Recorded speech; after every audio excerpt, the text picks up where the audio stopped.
knowing of all things. Surah 64, ayah number 11. Jazakumullah khairan to the both of you. So can somebody, I want to hear three voices quickly, something you recall from last week, and then we'll move on. Yes.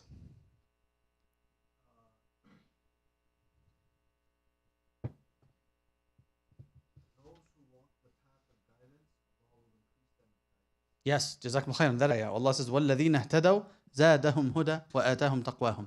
Those who walk the path of guidance, those who pursue guidance and seek and achieve it, basically on their path, Allah will continue to guide them. Allah gives them two promises.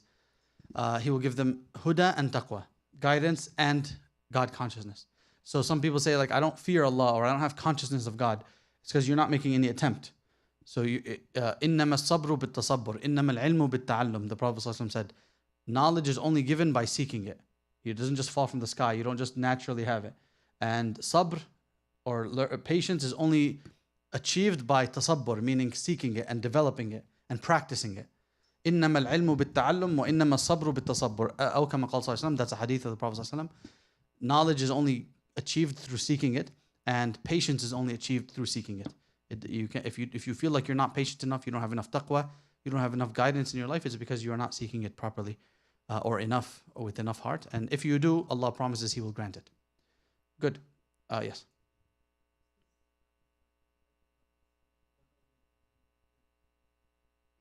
وَمَنْ يَتَّقِ اللَّهَ يَجْعَلْ لَهُ مَخْرَجًا. What is the connection?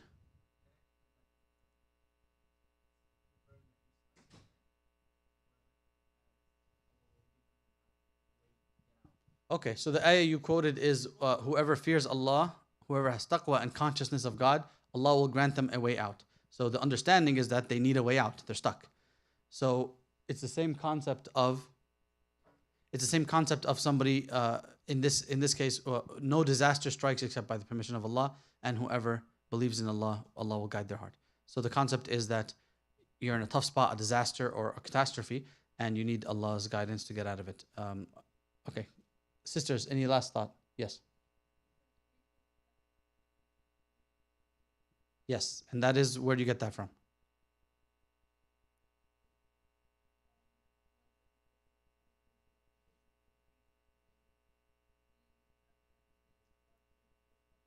Okay, Jazakumullah khairan. So the first thing you said was a hadith. الصبر عند الصدمة الأولى أو كما قال صلى الله عليه وسلم. That patience, he said, the patience is truly tested, and it's most important at the first strike of calamity. Your biggest test is at the first strike, because that's when your emotions are the highest, and that's when you've been surprised and shocked, and that's when people will completely lose all control, and they'll act in a way that is completely unbefitting, and they might even curse God, a'udhu billah, they might curse fate, and so on and so forth. So in that moment, and that's when you're tested the most. After the first strike, the first moment of difficulty, it starts to soften. When you God forbid, when you lose a loved one, that first moment, it hurts the most. When you first get news of a rejection of a job or a marriage or this or that, when you first lose a lot of money, the first moments, it hurts the most, it stings. And then the sting wears off over time. So in that moment is when patience is needed the most, and when it's most rewarded, because you're overcoming a huge mountain, you're overcoming a natural inclination to say or do something foul, right? We said, الصبر واجب والرضا mustahab. Sabr, patience, is an obligation, but contentment, or being satisfied, or happy even, being content and pleased with the decree of God, if it's difficult, is mustahab. It's preferred, but you're not obligated to it. Can I ask Ali, can you go get Hazem or Majd to turn off the volume? Jazakallah khair. So anyhow, any other thoughts? I know I said 3 only, but I'm just waiting for him to turn the audio off. Yes.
our brother is reminding us that our current climate is very hedonistic, very individualistic, very disconnected from the family unit, very, very, very disconnected, and in fact antagonistic towards religious strength.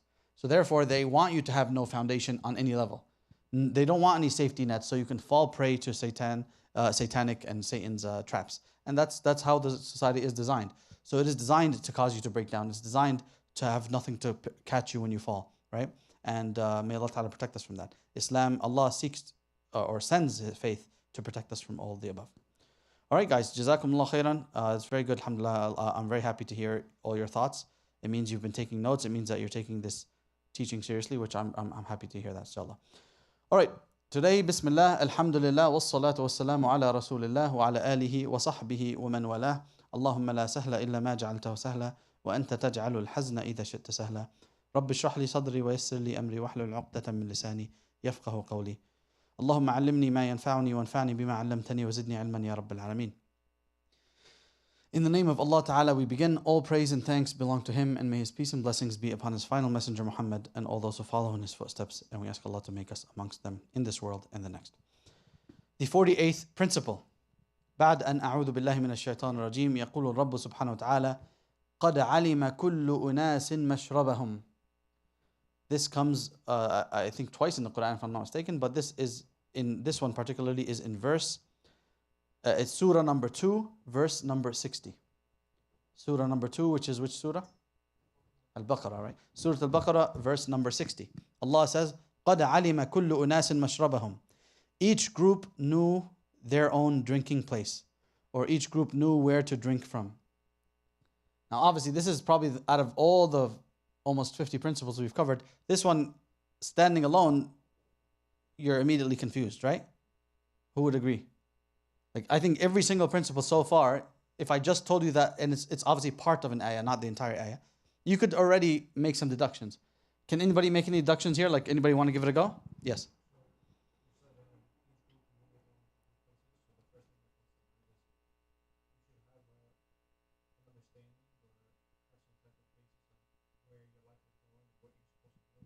Okay, great.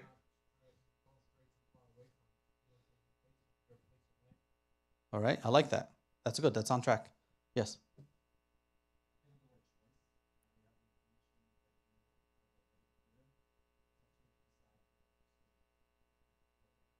Interesting. Okay. That is also on track with what's it? Yes. Everyone has their own rizq, and it's different than everybody else's, usually. Okay, great. I like that. Rizq meaning provisions. Sisters, any thoughts? Yes. Choose your lane and find your lane. I like that. That's actually more important than choosing your lane. You have to find your lane. And we're going to talk a lot about that. So let me recite to you the full ayah, and then maybe I'll give you some time to chat amongst yourselves. Allah says in the Quran, وَإِذِ اسْتَسْقَى مُوسَى لِقَوْمِهِ فَقُلْنَا اضْرِبْ بِعَصَاكَ الْحَجَرَ فانفجرت منه 12 عينا قد علم كل أناس مشربهم كلوا واشربوا من رزق الله ولا تعثوا في الأرض مفسدين. Remember when Musa prayed for water for his people, and we said to him, strike this rock with your staff. And then 12 springs gushed out, and each group knew its drinking place. Eat and drink the sustenance of Allah. Eat and drink the sustenance that Allah has provided, and do not cause corruption in the land. Surah number 2, ayah number 60. Remember when Musa prayed for water for his people, and we said to him, strike this rock with your staff. And after he did so, 12 springs gushed out, and each group knew their drinking place. Eat and drink from the sustenance that Allah has provided, and do not cause corruption in the land. Let's take about 2 minutes, get into groups of 4. Introduce yourselves if you don't know each other, and then just talk amongst you. Now you have the background of it. And maybe you can, we can build on that, inshallah. Go for it. Bismillah.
All right, guys, Bismillah.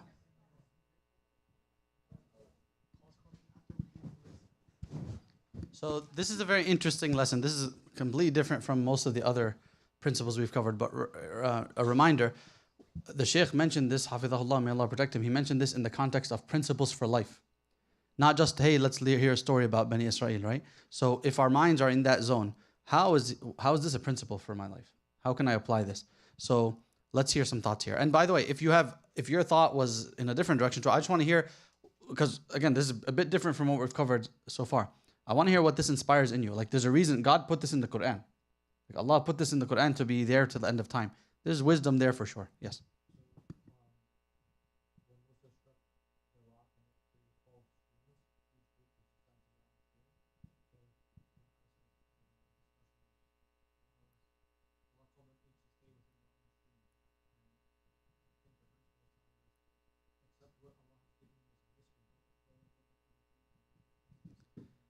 Jazakumullah khair. So mashallah tabarakallah, may Allah reward you. That's so fascinating. That's a point I actually didn't have, and I want to write that down before I forget it. But the first things first, for those who are unfamiliar with the story, why did Allah say 12? Ithnata ashra aina, ithna ashra aina, ithnata ashra aina, yeah. 12 streams. The 12 tribes of Israel, right? So the 12 sons of Yaqub, they were the brothers of Yusuf alayhi salam, right? That we're studying on Saturdays.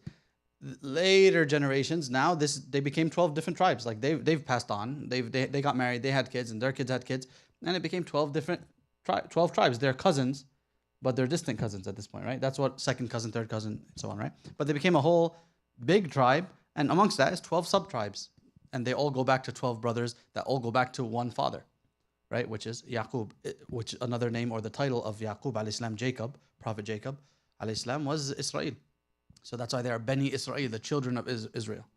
So just to have an understanding, the 12 tribes of Israel, that's who it's referring to. The 12 sons of Yaqub alayhi salam.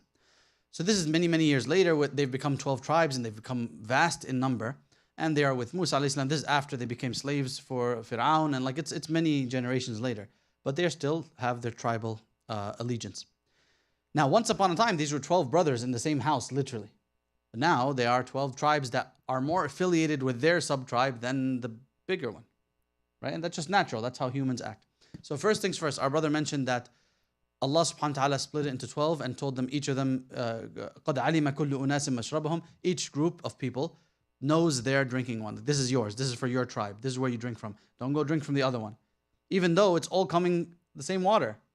But that's it. Allah made it clear. This is yours. Don't be drinking from the other one, even though it's all the same water, all the same source. It's just water, right? But one wisdom that we can derive here is don't look to the rizq that Allah gave other people. Allah gave you this rizq. It's just the same water. We all eat food and drink. Like, at the end of the day, you all have houses. A house is just 4 walls and a roof, right?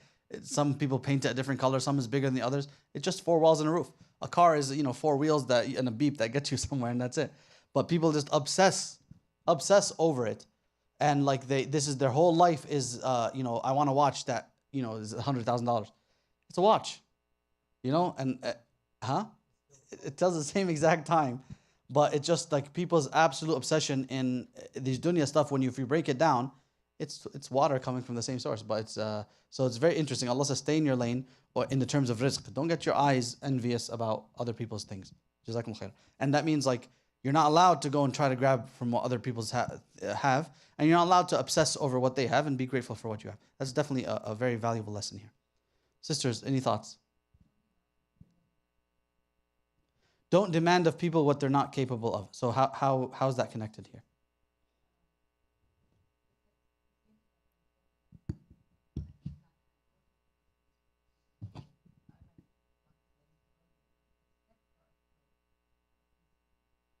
So you're saying encroachment. I like that wording. That's absolutely related here, where it's like Allah is basically saying they each know their drinking spot, meaning are they allowed to drink from the other people's spot? No, right? Okay, so don't encroach on other people's property, even if it's all coming from the same, in this case, in the same well. Because Allah could have said, Allah made one big, huge river gushing forth.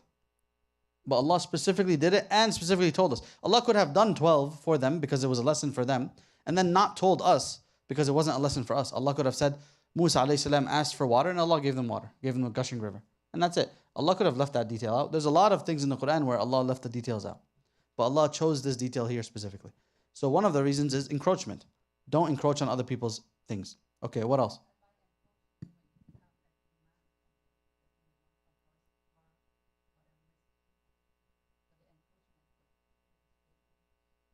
So you demanding her rizq. I'm trying to connect this. I'm not fully understanding it.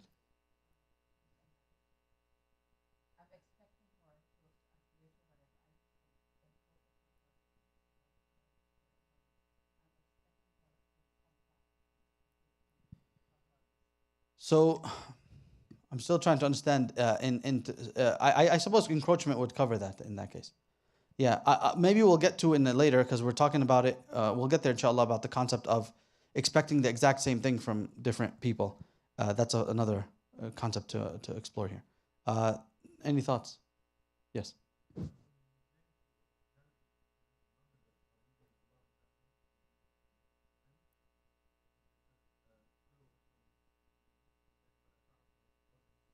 SubhanAllah.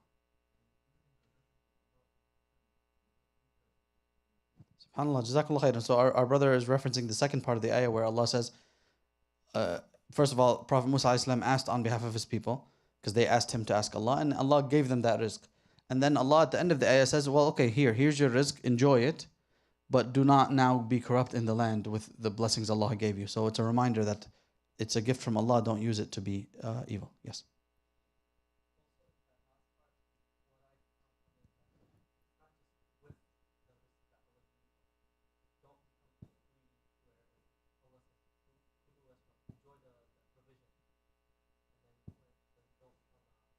Corrupters.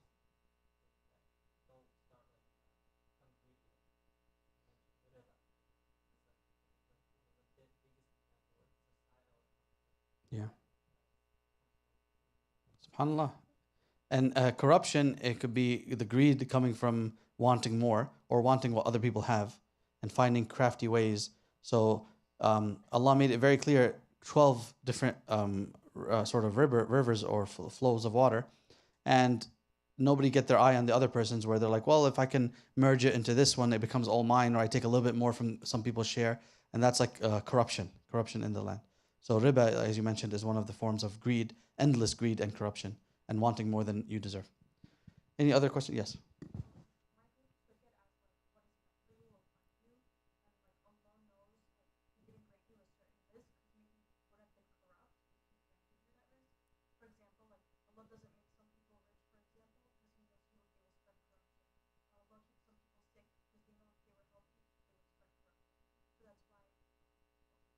Yes, absolutely. Jazakallah khairan. Everybody's rizq is carved out for them, even if it's all coming from the same source. And Allah gives everything bimiqdar. Allah says in the Quran over and over, وَكُلُّ شَيْءٍ عِنْدَهُ بِمِقْدَارٍ. Every single thing with your Lord has been measured out perfectly. Perfectly. So don't think that if it's later than you want, that timing was, Allah measured that timing out perfectly for you.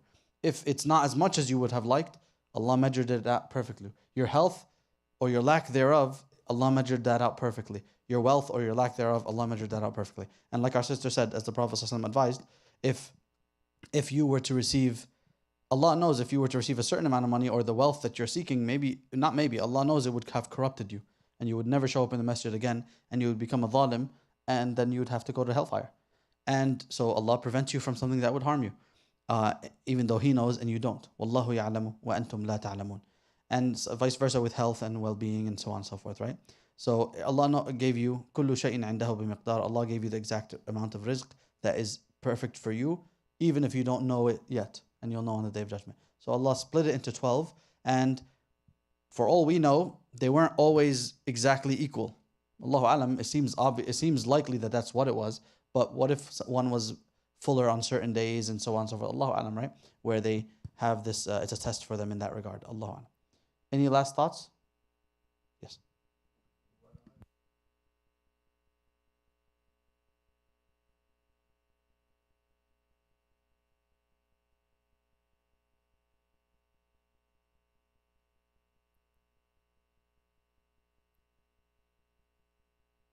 Finding your place, find your lane.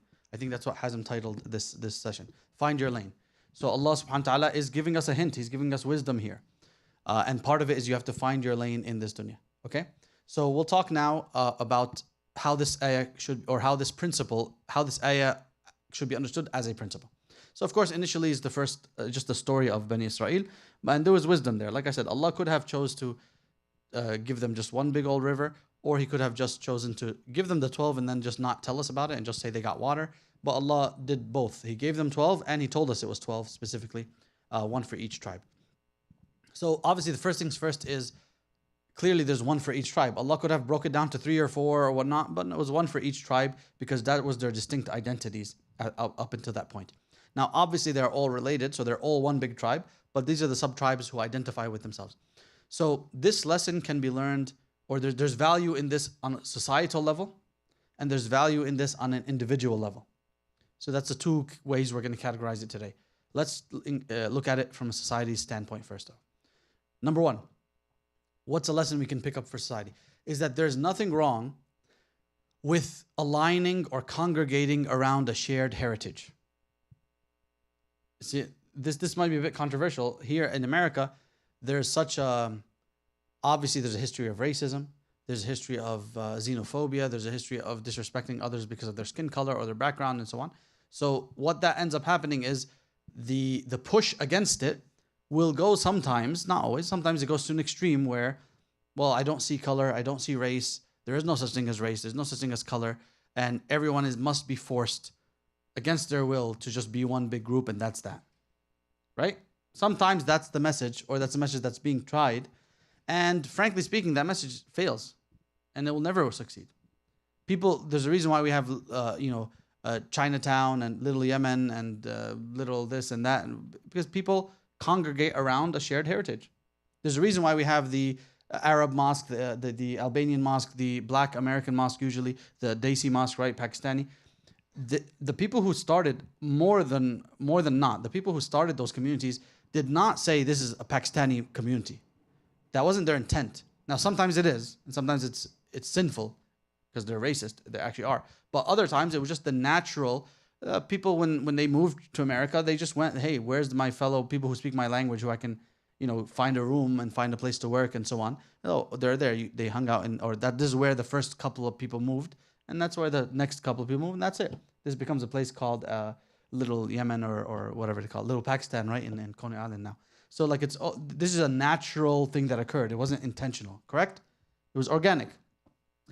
So you might get some people saying in the messaging of Islam, you might assume, like some people will assume, they'll just borrow from like the American messaging and say, well, Islam, because the Prophet ﷺ said, لا فضل لعربي على أعجمي ولا فضل لأبيض على أسود ولا فضل. The Prophet ﷺ said, there is no virtue for a white man over a black man.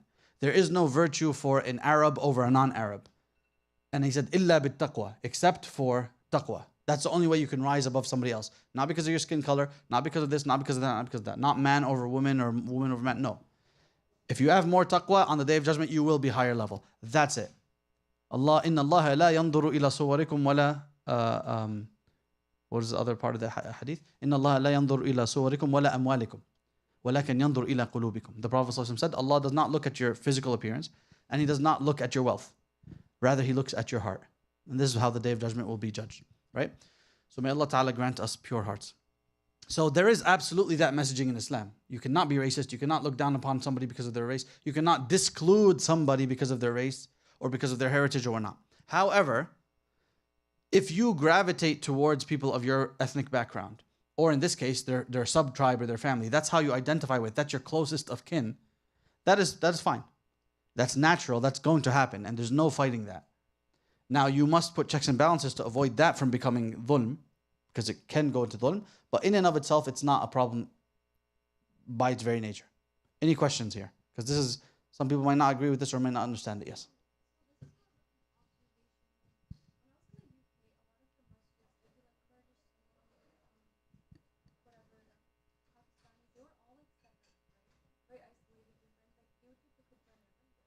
Yeah. Yeah. Yeah.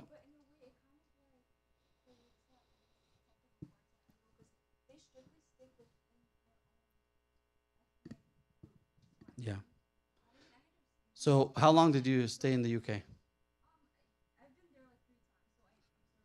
Yeah, the UK is trash. So that's all. I have a lot of friends from the UK, and I spent many years with them in Saudi Arabia. Yeah, it's a mess. Uh, they take it way too far, and yeah, the culture there. You know, I was joking about the trash thing, but just a little bit. The culture there is bizarre, as far as I'm concerned, and I'm saying this with tongue in cheek, so I don't mean to be disrespectful, of course. And may Allah forgive me if the joke goes too far, but it is. I agree with you. That's what I've observed. It's way too much, and that's in my observation, and they'll probably challenge that. They've taken it too far. So here in America, I've never, not once, in my life felt, oh, I can't pray there because that's Turkish or Pakistani or this or that, the other thing, right? Literally, if I'm traveling in any state, I'll put in Google Maps nearby mosque and I'll go there without any consideration. I've been to, the most diverse communities, communities that I've never interacted with, and I've had an amazing time, and it was just a beautiful experience. So yes, I agree with you whatsoever. Like I had a friend from the UK who told me that the closest mosque to him belonged to such and such a group, and it was most convenient, but he just doesn't go there because it's different category of people. And I said that I would never do that. I'd go to the closest one because it just obviously if you want to go to the one that's targeting, like you said, if this targets people in your language and that's the language you speak, it's more convenient. You'll drive out there. Now there's a reason to do so, as opposed to these weird lines that get too harsh. So anyway, I feel bad for the UK's trash thing. May Allah forgive me. I mean, it's definitely a weird culture that I don't fully understand. So but I did observe the same thing that you have observed.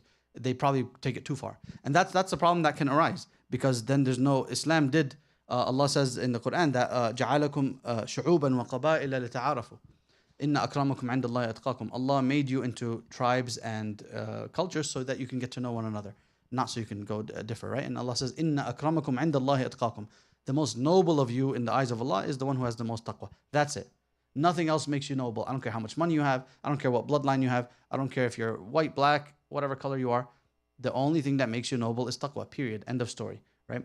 However, like I said, forcing, for example, for the sake of, it can be a controversial. I don't have the solutions for you. I'm just saying that there's a level of healthy mixing. And the idea that you're congregating around people of your background, it does not in and of itself mean that you don't want to congregate with people of different background. Those are two separate things, although they do collide a lot. I'll give you an example. The Muslim Ummah has been around 1450 years, right? Over more than 50 different countries are Muslim majority. And all of them, I would say probably 90%, if not more, are still the majority of that ethnic background. Even ones that are well-traveled, like Asham, the Middle East, like Saudi, Mecca, Medina, they're well traveled. And there is a lot of mixture. Like when I lived in Saudi, the people in Mecca and its surrounding regions, the mixture of bloodlines and like people with blood from outside the Arabian Peninsula is more than 50%. So it did happen. The well-traveled areas became a melting pot. But the non-well-traveled areas, they're just the same ethnic majority that they've been for 1,000 years or 5,000 years. And that's just normal. So there's the fact that you are congregating naturally and organically around and you take leadership from people of your ethnic background, as long as it's happening naturally and organically, in and of itself, it's not a form of division.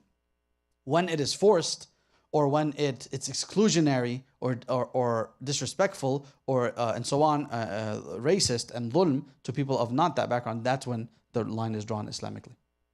Is that clear, or is there some understanding or any questions? Yes.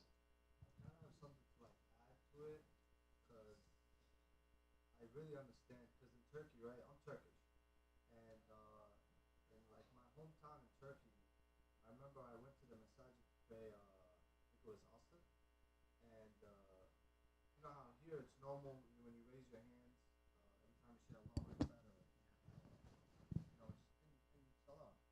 Over there, though, when I did it, I think we touched on this before. The Imam did not like it. Yeah, they get angry. They call you An out. extremist, and he said that the people that do that don't even see the Prophet of Allah sallallahu alaihi wasallam as the messenger. I said, what? I don't even know what he was talking about. And I understood, and I was respectful because unfortunately in Turkey, they're not very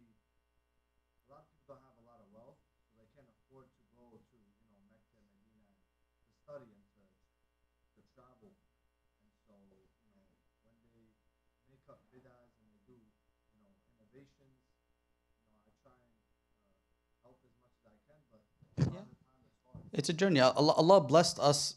There's a lot of challenges of being raised here, or this is your home, but there's a lot of blessings as well. And one such blessing is that this melting pot that we have here, we are able to look at these things and say, wow, that's so obviously wrong. But don't take that for granted. You're not any better than your cousins or any of the, you're just, Allah gifted you that you're blessed to sit in this room alone. There's maybe 10, maybe more ethnic backgrounds from thousands of miles apart. And I don't know about you guys, I don't see you as any different.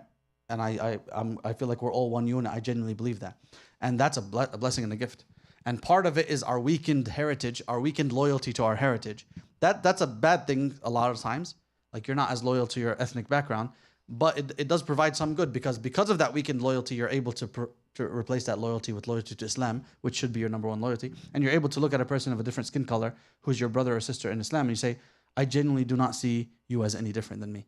Like, you genuinely, it's not saying that you're saying, it's true. And that is the core. That is how the Islamic foundation was in Medina, where they would die for one another. They would die for Bilal. We mentioned that example last week or 2 weeks ago when Abu Dharr radiallahu anhu, he was a Sahabi, a Bedouin Sahabi with a bit rough around the edges. He said a racist statement to Bilal radiallahu anhu because Bilal was black. And the Prophet ﷺ got so angry and told him, you're a person who has ignorance in you. You have Jariyah. And Abu Dharr was so remorseful. He learned his mistake. He said he never did it again for the rest of his life. And he put his head onto the ground, literally in public, and said, I'm not moving my face until Bilal steps on it. I'm going to grovel, show my absolute, maybe that's not the right word, may Allah forgive me, but I'm going to show my complete submission and remorse to Allah's law. I was wrong. And Islam has humbled me and taught me. Something I learned growing up or something I was, it was taught to me. The Prophet ﷺ told me I was wrong and that not only I was wrong, but I was a jahil, I was completely ignorant. Here's my absolute, submission. I seek forgiveness. I will never repeat it. That's what Islam is supposed to do. It's supposed to remold you in a better form. Now, as you mentioned, people who don't have access to outside, that's the value of the melting pot. That's the value of the well-traveled areas in our ummah, because they go back, لِيُنذِرُوا قَوْمَهُمْ إِذَا رَجَعُوا إِلَيْهِمْ, right? As Allah says in the Quran, the people who seek knowledge, their job, and those who travel to Hajj and Umrah and so on, their job is to come back and teach their people, like, hey, don't be so ignorant.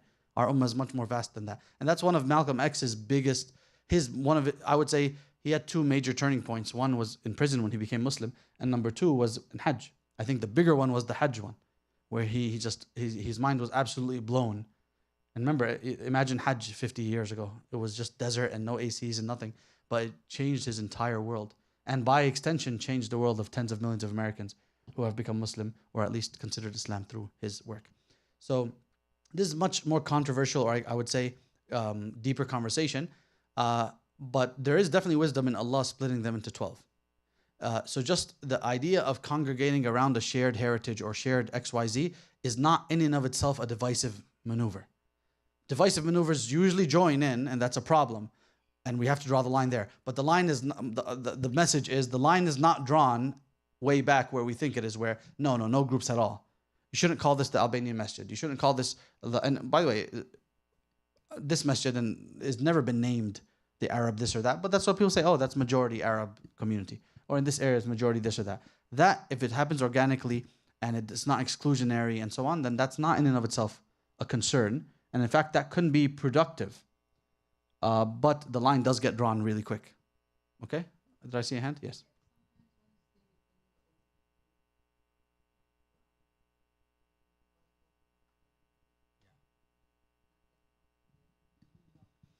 Big time.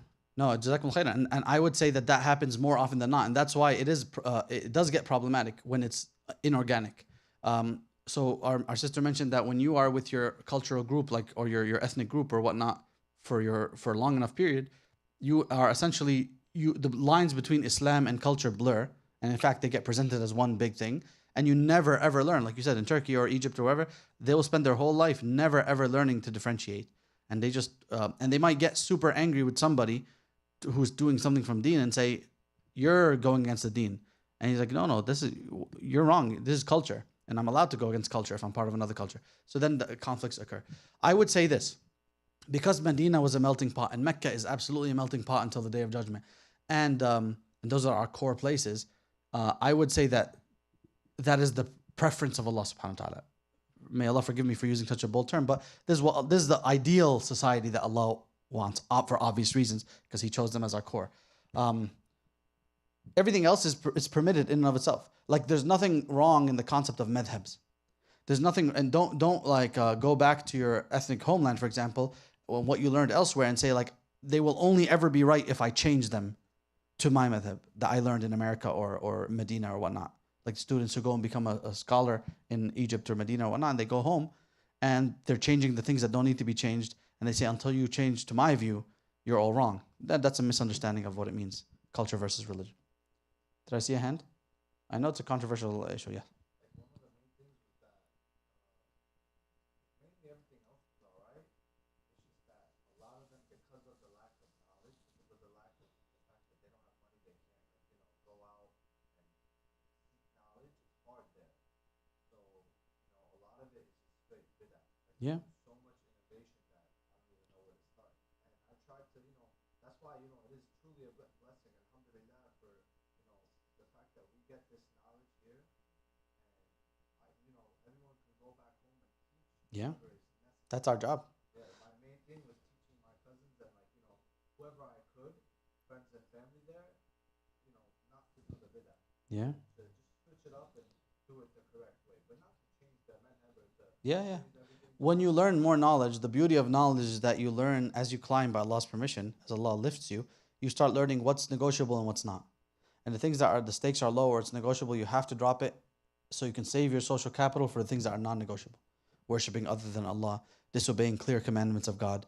And then the other things where it's like, yes, this could be fixed, but it's low priority. I can't waste my social capital here for now. I can't have a terrible attitude towards them here because then they'll close the door for any other major things I want to change. And then there's a whole vast array of things that they don't need to be changed. And the example I had given in a few lectures ago, probably not on a Wednesday, was in Saudi Arabia, the women dress in all black. And a person who has only ever seen that and they've only ever been lived in that culture, they might think, well, this is wajib, this is the obligation. Then you take a flight to Nigeria or some African country where they've been Muslim for 1,000 years or more, and the women dress in the most bright colors ever. Are they right and they're wrong? No, there's just different cultures. It's still hijab, covering the body properly. It's modest. This is modest here and that's modest there. So that's something that doesn't need to change, for example. That's one example. And you can't come and impose that, which some people have done and it failed and so on, or have attempted rather and it failed. So anyway, it's just something it's some food for thought. There is a line to be drawn where it starts becoming racist and exclusionary and haram and dhulm and elitist and so on. But that line, perhaps we are re-understanding where that line is drawn. Maybe it's 1 inch before we thought it was, right? But it's definitely not. You're not allowed to break apart and only Egyptians welcome here. Only Egyptians can be in the leadership here. That's ridiculous, right? That especially in a melting pot like New York. So the main culture here is that no, it's everybody, and that's just something to think about. There's wisdom in that. I'll put it this way: sometimes bigger is not better in and of itself. So they were 12 tribes, and they all had their distinct structures with there's a leader of this tribe. There's the big sheikh, what they call them, right, of such a tribe. He's not going to take orders from the sheikh of another tribe. Does that make sense? He's like, I'm a peer. I'm equal to you. So there is wisdom, and this is so we said you can learn lessons from this ayah societally and individually. We're still in societally now. Let's talk about it as a lesson to leaders, and that's for you guys as well, inshallah, in your leadership capacity. Sometimes there's wisdom in you breaking things down, and let's say you have 12 in this case, 12 groups that have a distinct sort of identity each. There's wisdom in you saying, look, I'll break you down into 12 or 5 or whatever the number is, and you're in charge of your group, and you're in charge of yours, you're in charge of yours. There's wisdom there, as opposed to saying, look, all of you are in charge of just the one guy, and there's 1,000 of you. There's wisdom in giving each of them authority because they pride in that, and they'll take it more seriously, and it's more manageable, and they will report to somebody who's of their own blood and skin and so on, and they prefer that, and they will actually listen to him. And there will not be any stepping of toes. as you guys mentioned, our sister mentioned earlier, taking someone else's rizq, encroachment, the stepping over toes. Hey, this is your authority, this is your responsibility, this is your river or what's it called, stream, and you're in charge of it. Don't step over here. And now the lines are clear. We know when someone's encroaching, when they step over their line and go to somebody else's. There's wisdom in breaking a bigger group down into smaller groups and giving out responsibility and authorities. And there's wisdom. It's not considered division for the sake of it, as long as we don't go too far with it. Wallahu ta'ala alam. Sometimes it is more cohesive to do that than to force a much bigger group to collaborate when it's clearly not cohesive, right? There's wisdom in that. Wallahu ta'ala alam. Okay, so now let's talk about this from an individual standpoint, which is what many of us had said, which is the title of this topic, Find Your Lane. Find your lane. قَدْ عَلِمَ كُلُّ أُنَاسٍ مَشْرَبَهُم.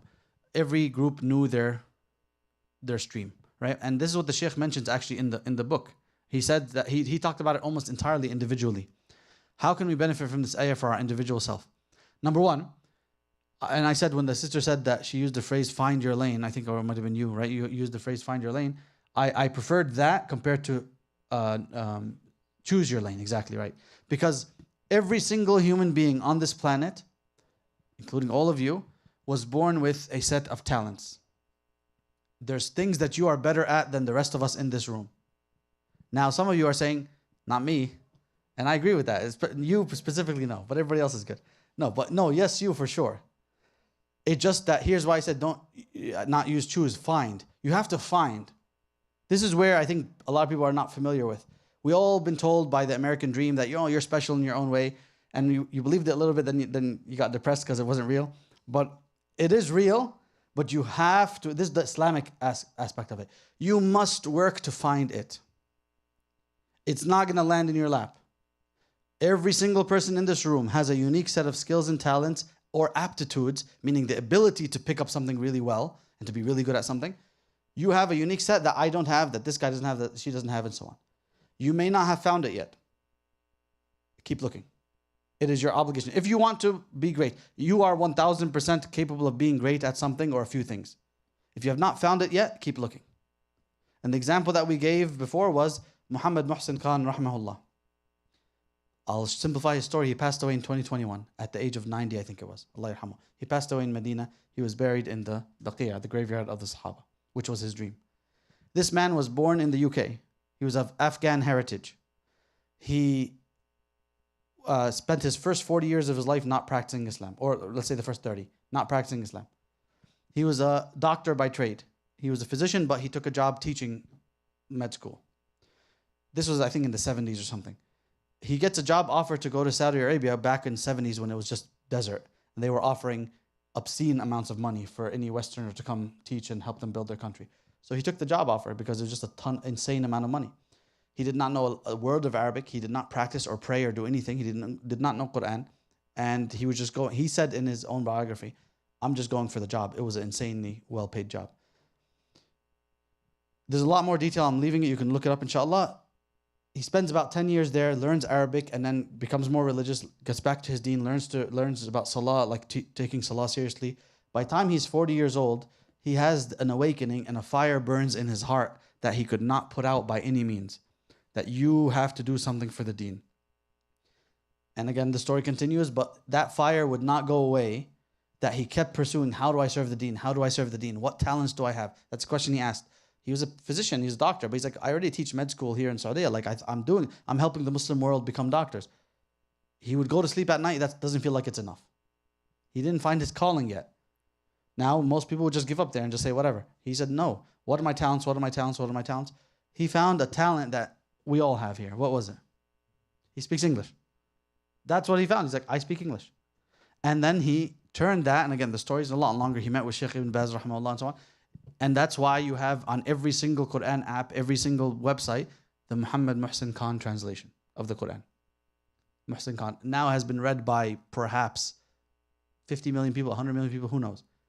And he was the head of, and he also translated himself, but he was the head of a project of the first ever translation to English of the complete Sahih al-Bukhari, which is a huge amount of work. And so that's his legacy. And he left his med school teaching because he focused full time on this for the rest of his life. And then he passed away 3 years ago in Medina at the age of 90, rahimahullah. And that was his dream. This is a person who did not find his calling until his 40s or afterwards, and had to learn a whole new language for it, and had to start in a skill that he had from birth, speaking English. It wasn't even the field he went to med school for and he spent his whole life in. But this is a person who in his story said, like, basically, I'm paraphrasing, I couldn't sleep at night because there's a calling. I have to do something. That feeling, you may have felt it before, but a person who truly, that's rizq. That rizq, that feeling like I got to do something. What am I going to do? All right, I teach. It doesn't feel like it's enough. There's one more thing. I got to find what it is. And the skill was sitting with him all along.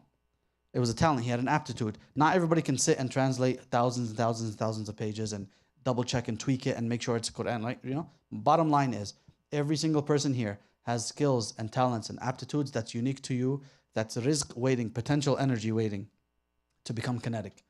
And unless you go and you try to spark it here, it's a fire burning, right? Or it's a fire that's potential to burn. Unless you try to burn it and you spark, you see what will light, you will never. Most people die with this potential energy remaining potential. And it never becomes kinetic energy. Most people, I don't want to give a number, perhaps over 90.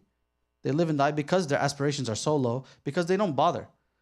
And they just assume the worst of themselves, and they just say like, if I eat and drink and get a house and whatever, then I've achieved what life has to offer. But if you are truly there for the sake of Allah, your sincerity is there. The Prophet ﷺ said, اعملوا فكل ميسر لما خلق له. The Prophet Muhammad ﷺ said, go out and do work. اعملوا, work. Each of you will be directed to what he was created for. كل ميسر لما خلق له. Everybody will be facilitated towards the path they were created for. But he started the hadith with what word? Sallallahu Alaihi Wasallam. اعملوا, work. I mean, you're going to try one thing and a second thing and a third thing. And you're going to try to spark this fire. And you're going to, hey, I'm curious about this. Let me read up about it. Eventually, something's going to click. And with the sincere intention, that fire will burn inside you. Where you can't really go to sleep at night until you figure out what your next thing is. Some of you might be sports, honestly. Something weird or not the usual route. Like Khabib, right? He used that path to speak to 100 million people about deen in a way that sheikhs will not reach, most sheikhs will not reach in their entire life. But he used his unique skills and talents for good. Some guy who was born and raised in the mountains in Dagestan where you never would have heard of him. Right? Wrestling bears, right? You never would have heard of him. A village guy. But Allah subhanahu wa ta'ala elevated him and let him be the voice of Islam in that regard. What is your thing? Allah knows it. It's in there.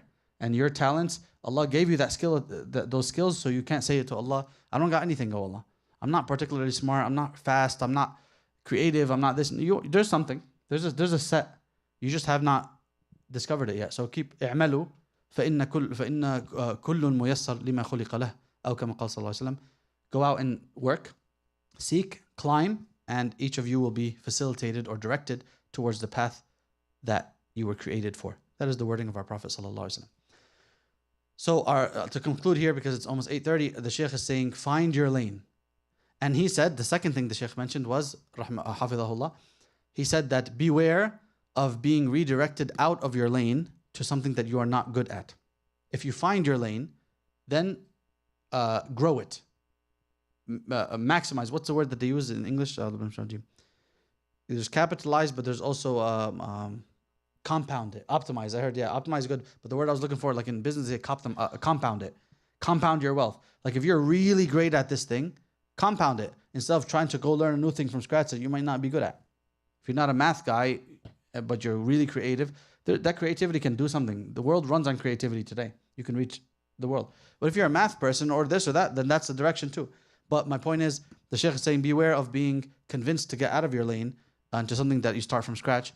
Now, there is exceptions. You can do that sometimes, like Muhammad Muhsin Khan, but that was very unique circumstances. He had done everything he could do in the medical world, and he just kept feeling that burn of needing to serve until Allah guided his heart. And he did shura. He asked sheikhs, and then till he reached. It was very clear that he was not going to rest until he found his calling to serve the ummah. If you have that same mentality, Allah will bring it to you, right to your lap. And one day, people, inshallah ta'ala, you'll have served 100 million people. Hey, it happened to him in his 40s, right? So he says, find your lane, and when you found it, compound it. Don't get distracted by going elsewhere where you're not passionate, where you're not skilled, where you're going to start from zero and you're going to be less efficient, and it's just a waste. And the example that he gave was if somebody is really good at seeking knowledge and they're very intellectual and so on and so forth, and then they get really tied up with activism. The example that he gave, perhaps it's one that he had experience with, and they get tied up with activism and political awareness and so on, but they were much more suited to be a talib ilm, a student of knowledge, a sheikh, then it's just to end up, he mentioned this example as a wasted talent. The talent was not utilized. He's not great at the other stuff, and he would have been great as a seeker of knowledge and a teacher. Well, just one such example, wallahu a'lam. He mentioned also Sahaba were of completely different talents, and some had skills that others didn't, and some did not have skills that others did. An example is Abu Dhar, where the Prophet ﷺ told him, do not ever become a leader. You're not suited for it. And he took the advice. And others like Umar and Uthman and Ali radiallahu anhum, they were suited to be leaders. And Abu Bakr, of course, they had to be leaders and they had the skill set for it. Others like Abu Hurairah radiallahu anh, he wanted to be a scholar for the rest of his life. Ibn Umar, the son of Umar, wanted to be a scholar for the rest of his life. Abu Hurairah, when he was appointed as a governor, he said, no, I'm not doing it. And Umar radiallahu anh said, no, you must do it because we need you. I can't trust anybody. The world has gone down the drain and I need people I can trust. Abu Hurairah said, no, I'm not going to do it. You got to get me. He threatened to punish him. He said, I'm not going to do it. Eventually, Abu Hurairah took the job grudgingly. He didn't want it. And then after his first term, he left. He said, even if you punish me, I'm not going back. It's not for me. I want to teach knowledge. I'm not into the politics thing. Also, this actually, subhanAllah, is tied to our lesson here. Because Abu Hurairah radiallahu anhu was from, throw out a guess. Yemen. That's correct.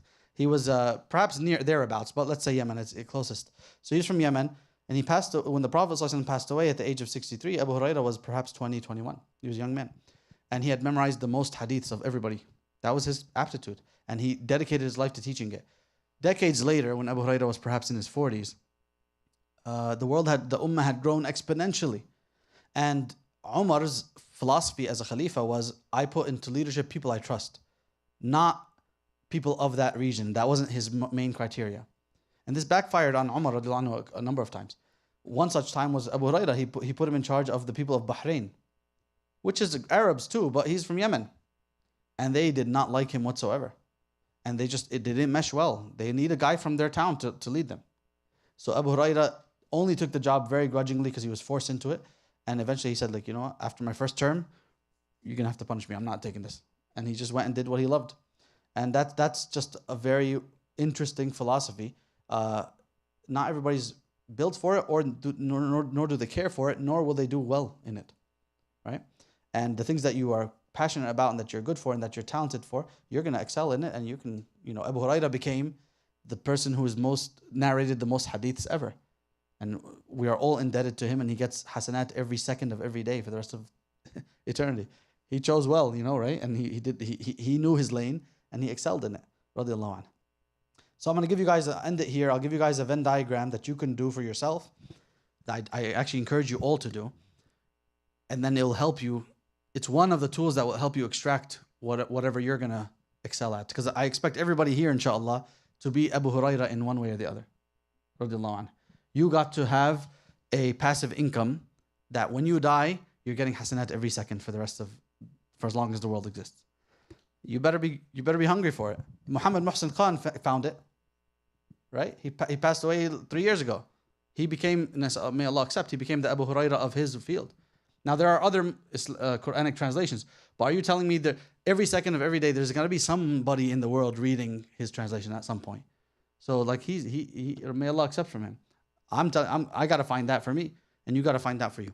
The Venn diagram you can do is the first it's 5 like circles, and you can consolidate it down to 2 or 3 or 4 even, whatever makes you comfortable.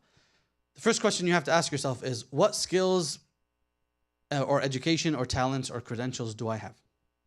What skills or talents or education or credentials do I have, or am I currently working on if you're a student, right? Skills, talents, educations, and credentials. These are all roughly, you could just say skills and education. So this is just all the first question. Second question, what can I do with my life that will benefit me? Because you are you, right? You should be benefiting yourself. You should be looking for something that, whether it's your career or your passion or whatnot, it should be benefiting you, right? Number 3, What does your ummah need? Question number 3. I hope everybody's writing this down. Question number 3. What does your ummah need? What does the ummah need today? Number 4. And by the way, for number 3, you could say ummah / community, because sometimes, you can't just be stuck on the whole ummah. The ummah needs this or that. Like, what does your community locally need? That's by extension your ummah that you have access to. Number 4. What are you passionate about? And number 5. What are you good at? Again, this could be, number 5 could be mixed into number 1, technically. It's a skill or talent. Yeah, I guess number 5 is just number 1. So it's what skills and talents and education do you have? Number 2, what's beneficial for you in your life? Number 3, what does your ummah and community need? And number 4, what are you passionate about? Sometimes you're really good at something, but you cannot stand it. You're gonna be, you're really good at math, but you don't want to be an accountant or whatever it is, that math people do. So you gotta find something else. So who can repeat those 4 to me? Yes. Either one of you guys. Go ahead, Sama.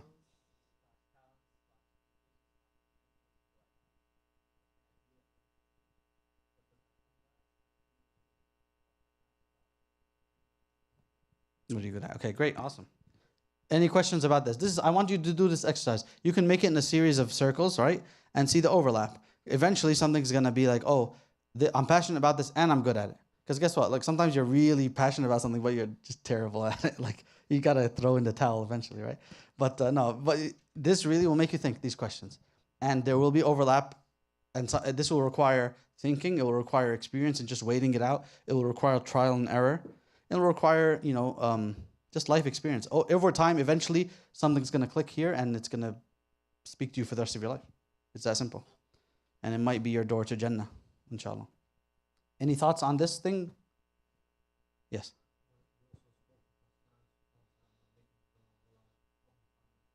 Yes, Jazakum khairan. That'll be a great dua. Oh Allah, help me find my calling. Allahumma sta'amilna. Oh Allah, use me and do not replace me. Because if you are not worthy in the eyes of Allah, He replaces you with those who are. And the examples are endless, the ones that we just keep giving now. There was a lot of Arabs who could speak English who could have done that translation. But Allah chose an Afghan who was born in the UK, who wasn't religious for 30 years of his life. Allah chose that man because he was worthy. And so many other examples, right? So if you can have a talent from day one of your birth, and you never ever use it, and then somebody else who struggled to develop that talent beats you to it and becomes Allah's chosen for it. Like I said, probably I would guess 90% of people, the potential energy never turns kinetic, but it was there and it's available. Nobody can say, oh Allah, I didn't have anything. And look at the example. Look at the Khalid Nabhan, rahimahullah, who was martyred a few days ago. Look at this. I mean, I'm going to mention him in the khutbah this week, inshallah ta'ala, but to me, that's such a powerful example of rizq. This man, we only ever knew him after he became a grandpa. Like, we only knew him for a year. But that was potential energy his whole life. And it became kinetic for that last year of his life. True or false? He's been working in the dark. Nobody knew. His local community knew, like, this great guy. And the whole world didn't. And he didn't care if you knew him or not. That was not his goal. Allah, like a spring, you wind up a spring the entire time. Allah let his spring wind up for 60 years of his life. And Allah said, before you leave this world, for the last year only, I'm going to let the world see what the rizq that I wanted to provide you. And then I'll take you as a shaheed. May Allah Ta'ala accept him. So the timing is Allah's. Don't worry about that. But that's potential energy that became kinetic in the way that Allah wanted it to. Because of, may Allah accept his sincerity and his service. And even after losing his granddaughter and his family, he was in the service of people until his last day. He would take the bodies from the rubble, save people from the homes, feed people, feed the animals, cleanse people's wounds, and whatever he could do of service in everything all the rizq that was given to him. This is all I can offer. He did that for the entire year, more than a year of genocide, until Allah had chose him in the most noble way. May Allah Ta'ala accept him.